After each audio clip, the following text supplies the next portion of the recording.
Hi, this is Dr. Rosario, and starting with this video, we are going to examine a group of microbes that are different from the other microorganisms that we've studied. They are not composed of cells and are sometimes referred to as acellular agents of disease. This group includes viruses and prions. Today, we're going to focus our attention on viruses.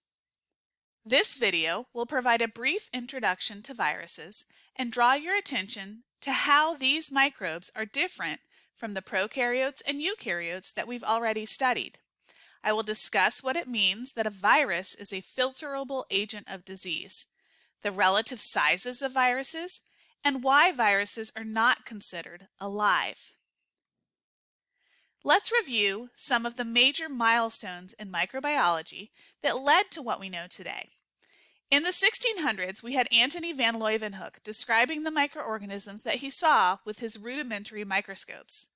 This was the first time that we recorded the existence of organisms smaller than what we could see with just our eyes. He called those organisms animalcules, and we now call them microorganisms. What he saw was both prokaryotic cells and eukaryotic cells. Eventually, his discoveries led to the major advances that we saw in the 1800s with Louis Pasteur disproving spontaneous generation, Ignaz Semmelweis and Joseph Lister improving medical care, and Robert Koch providing the germ theory of disease. By the end of the 19th century, there was an explosion of research into infectious diseases. Keep in mind that infectious diseases don't only affect humans, but all living things. They can be particularly challenging in agriculture, with plant pathogens destroying crops and wreaking economic havoc. One major crop of the late 19th century was tobacco. Tobacco mosaic disease is a common problem in many different plants, including tobacco. It causes a mosaic-like mottling and discoloration of the leaves, as you can see in the picture here on the left, and it can decrease crop yields. Scientists discovered that this disease could be transferred from an affected plant to a healthy plant. In 1892, Dmitry Ivanovsky demonstrated that even the most sophisticated ceramic filters, called Chamberlain filters, pictured on the right side of the screen, could not remove the pathogen from plant extracts. This was important because we knew that these filters could remove bacteria and eukaryotes from water supplies. So we knew that whatever it was that was infecting the plants was not a bacterium or a eukaryote. Later, another scientist would confirm Ivanovsky's discovery and use the term virus to describe this non-filterable agent of disease. The word virus comes from the Latin word for poison. So in 1892, we had Dmitry Ivanovsky showing that tobacco mosaic disease could not be removed using a ceramic filter, but it wasn't until over 40 years later that we were finally able to see what was actually causing the disease. In 1935, Wendell Meredith Stanley provided the first images of tobacco mosaic virus using electron microscopy. It turns out that this pathogen is very small, about 300 nanometers long and only 18 nanometers wide.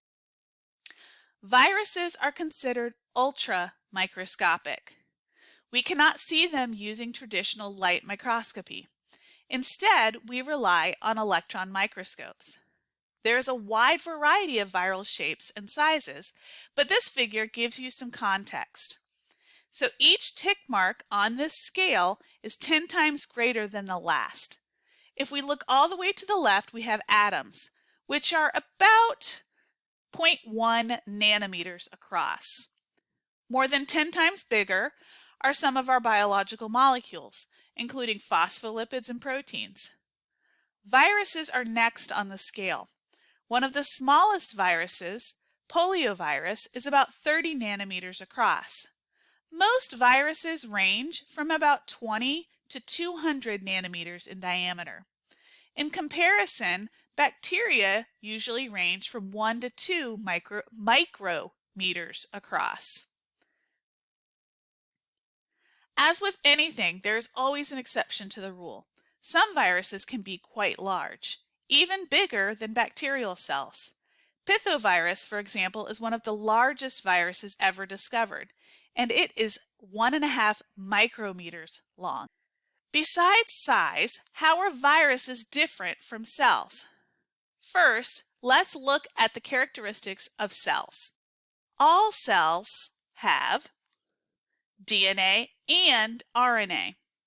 DNA is used for information storage, and RNA is used for information transfer in the process of making proteins. All cells have cytoplasm.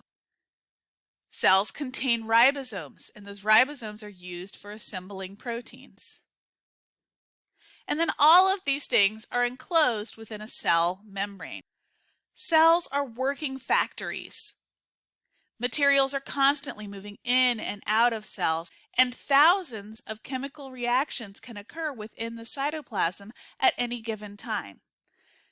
The cell theory states that all living things are composed of cells, and all cells come from other cells.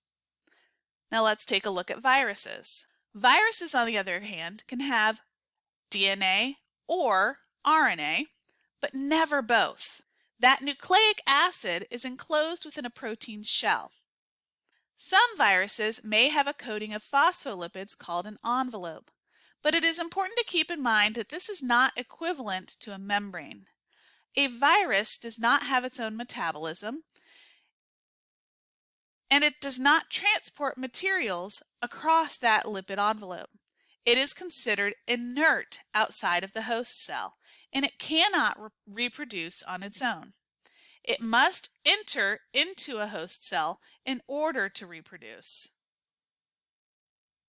To summarize what we've covered so far, viruses are not considered alive because they are not composed of cells. They're called infectious particles. When referring to viruses, we call them active or inactive, based on their ability to infect a host cell. We don't use the terms alive or dead. All viruses are obligate intracellular parasites, meaning that they must infect a host cell in order to reproduce. They utilize the host cell's machinery to replicate and then leave to infect other cells. In our next video, we will talk about the unique structures of viruses in more detail.